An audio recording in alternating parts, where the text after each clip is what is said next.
When you examine the history of religion, a very basic, practical question emerges. Is a God something you have to carry?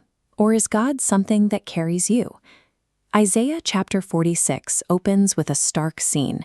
The Babylonian deities, Bel and Nebo, are depicted stooping and bowing down before the Persian king, Cyrus.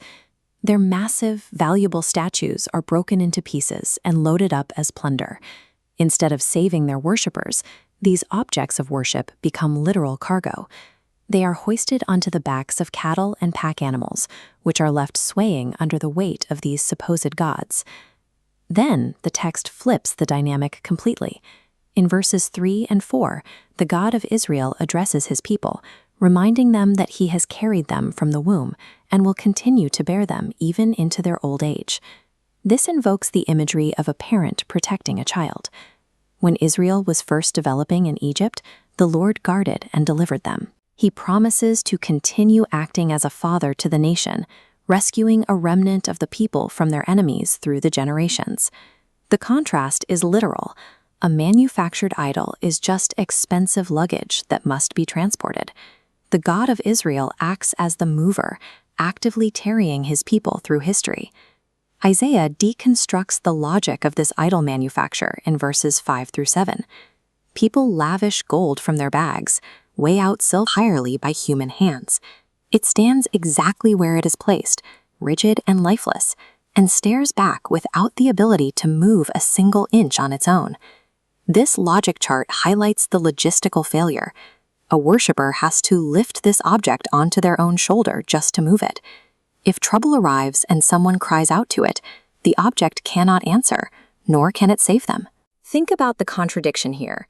If you have to supply the raw materials, hire the labor to build it, and provide the muscle to move it across the room, how can that object have authority over you?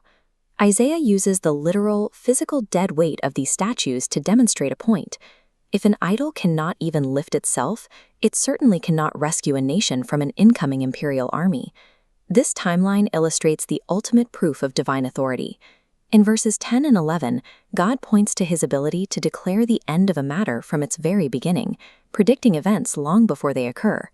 To prove this, Isaiah records a specific prophecy.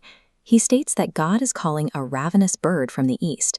That bird of prey represents King Cyrus of Persia, summoned from a far country to execute a specific plan. The Persian military marched in disciplined ranks to conquer Babylon. They moved swiftly across the eastern landscape, striking with the speed and precision of a raptor hunting its target. God declares that his counsel will always stand. The Babylonian priests consulted their golden statues for military strategy, but those statues ended up as shattered pieces on pack animals. By controlling the timeline and summoning Cyrus, God shows how he carries out his will. He moves empires and kings across the map to protect his remnant. Verses 12 and 13 address those feeling salvation is distant. God states his righteousness is near, tied to Cyrus's arrival.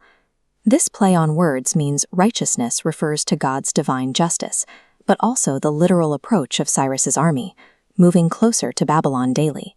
His arrival meant liberation. Once Cyrus took power, he issued a decree that freed the captive Israelites, allowing them to travel back to Judah to rebuild Jerusalem and see the glory of Zion restored. The entire 46th chapter of Isaiah traces a single, cohesive argument.